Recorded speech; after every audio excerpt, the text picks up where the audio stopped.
Con su permiso, señor presidente, quisiera iniciar mi intervención uniéndome a quienes protestaron por no permitirse el acceso a las galerías a los ciudadanos que tenían interés en este debate. Señoras y señores senadores, vengo a expresar respetuosamente a nombre de mi bancada, la del Partido de la Revolución Democrática, los motivos por los que votaremos en contra de las reformas que se proponen para modificar el contenido y los alcances del artículo 24 de nuestra Carta Magna. Sin duda que la discusión sobre un artículo pilar de la separación Iglesia-Estado debe de hacerse más allá de las paredes de un recinto parlamentario. Algo se corrigió aquí, en el Senado, al escuchar a parte de los interesados en este tema, cosa que, por cierto, no sucedió en la Cámara de Diputados. ¿Acaso un tema de la trascendencia de tener o no una religión no merece mayor debate, análisis y resolución? ¿Qué no merece recordarse que la separación de las cosas del Estado y de la Iglesia nos llevó a una guerra civil en el siglo pasado? No es, amigas y amigos, un asunto menor de la vida nacional revisar este artículo constitucional. Por ello, modificar una redacción que me parece afortunada del texto vigente: todo hombre es libre de profesar la creencia religiosa que más le agrade, deberá hacerse si la nueva redacción obedece a ampliar esta libertad o a precisar mejor sus alcances, de acuerdo al desarrollo histórico de México. Pero a juicio nuestro no ocurre así. Los cambios que se proponen ni amplían las libertades en relación a las creencias de los mexicanos y tampoco mejora su redacción, independientemente, por cierto, que se buscó copiar textualmente lo establecido en convenios internacionales que no siempre tienen redacciones claras y apropiadas a las peculiaridades de un país, en este caso el nuestro. Me explico. En el contexto actual, cambiar la redacción del artículo 24 busca no ampliar una libertad ya reconocida en este artículo, sino abrir una rendija en nuestra Constitución para abordar otros temas, entre ellos el de la educación pública, que subyace en virtud de que se copió textualmente lo que dicen convenios internacionales en relación a la libertad religiosa, que aquí no se debe de hacer a un lado, que esos convenios hablan de la libertad religiosa también en la enseñanza. Nada más que en otros países no existe la diferencia clara que los mexicanos tenemos de la diferencia entre educación pública y privada, que la Constitución cobija también a la educación privada y permite, por cierto, respetando nuestras leyes, que pueda haber una educación privada confesional. Es pues para nosotros fundamental que vayan de la mano, como aquí se dijo, la libertad de creer o no con el Estado laico, pero también con la defensa de la educación pública laica, que también, por cierto, debe de ser gratuita y de calidad en todos los niveles. Me dirán ustedes que ya están garantizadas en la Constitución la separación Iglesia-Estado y la laicidad de la educación pública en el artículo 3.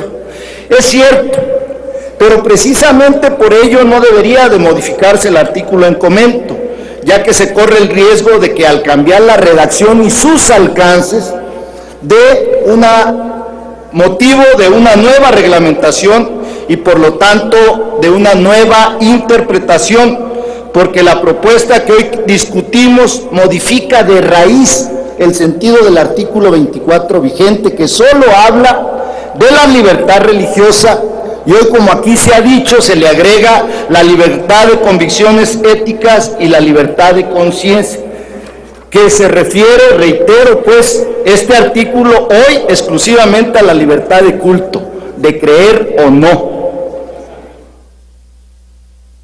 Propone este dictamen incluir otras libertades, una que discutimos en comisiones prevista en otros artículos constitucionales, como es la libertad de conciencia, pero una nueva, la libertad de convicciones éticas. ¿Alguien en este recinto duda que no solo reforma la redacción, sino también sus alcances, este dictamen? Y que por ello es válido plantearles, senadoras y senadores, que alguien también dude que se va a requerir una nueva ley reglamentaria de este nuevo artículo 24 de la Constitución. A mi juicio, aquí está el meollo del debate: el falseamiento constitucional, como dicen algunos expertos, pues el siguiente paso será discutir los alcances de la reforma constitucional, la nueva reforma constitucional, por esta nueva redacción.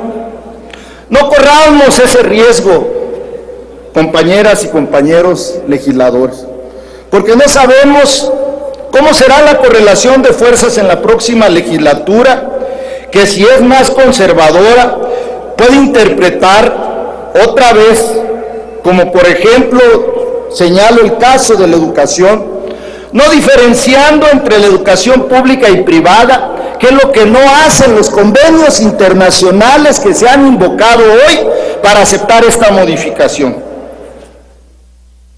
Eso, por cierto, es respetable en otros países, pero en México hay una diferencia clara entre la educación que imparte el Estado y la que se imparte por los particulares. Estas reformas llevarían a plantear, en nuestra opinión, que la educación religiosa puede darse en la escuela pública, lo cual, a juicio nuestro, atentaría contra los objetivos, sin prejuicios ni fanatismos, de una educación libre, y además que sería discriminatoria e intolerante con los grupos minoritarios o los no creyentes. Todo lo anterior, compañeras y compañeros, sería suficiente para votar en contra, porque las proposiciones atentan contra el espíritu integral de la Constitución, atentan también contra principios históricos mexicanos. Sin embargo, hay otro gran riesgo en el nuevo texto del dictamen: la introducción de la libertad de convicciones éticas, que para nosotros atenta contra el Estado de Derecho. Nadie discute aquí la libertad de ideas o de pensamiento. Es el agregado a convicciones éticas el peligro para el sistema jurídico mexicano. ¿Por qué? La ética, la moral, las buenas costumbres deben de ser tomadas en cuenta siempre por el legislador o el juez para redactar leyes o para interpretarlas, pero nunca, según nosotros, debe de quedar a la libre interpretación de los ciudadanos. ¿Por qué otras libertades, como la religiosa o la de manifestación, sí le impone límites al propio texto constitucional? Y aquí a la libertad de convicciones éticas, en virtud de que se dejan intactos los párrafos segundo y tercero de esta nueva redacción, solo se refiere a las limitaciones a las libertades religiosas, que aquí ya se explicó por qué sí debe de haber. Pero la libertad de convicciones éticas no merece también limitaciones legales. Así debería ser, pero el propio texto constitucional propuesto no lo menciona. Al no fijarle límites en el propio artículo, estamos ante una libertad absoluta, sin limitaciones, y nos llevaría al subjetivismo, que lo discutimos ampliamente en las Comisiones Unidas, porque la ética de unos no necesariamente es la de otros.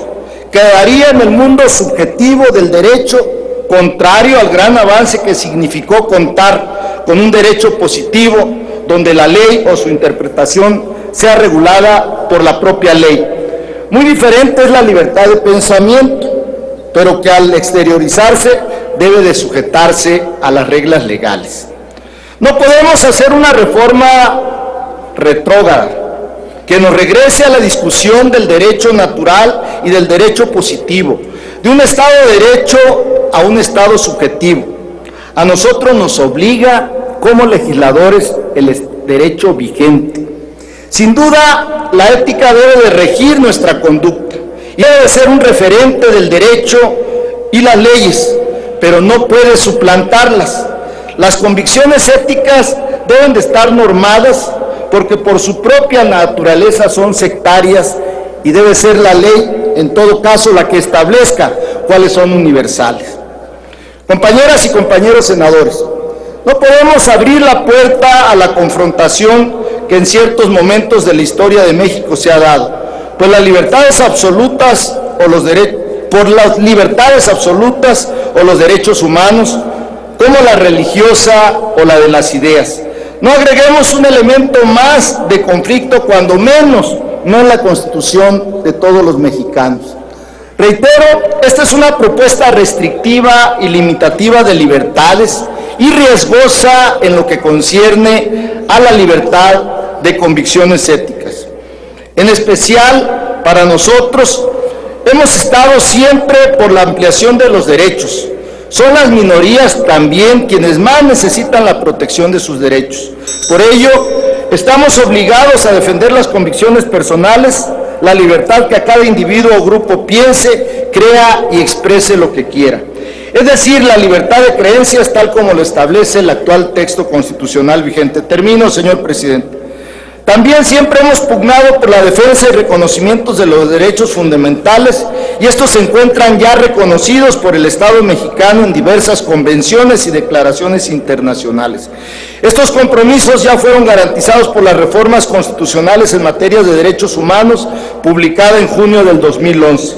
El dictamen sobre el artículo 24 propuesto es en síntesis una verdadera contrarreforma que atenta contra la laicidad, piedra angular y fundamental del Estado mexicano, y contra nuestro sistema jurídico nacional.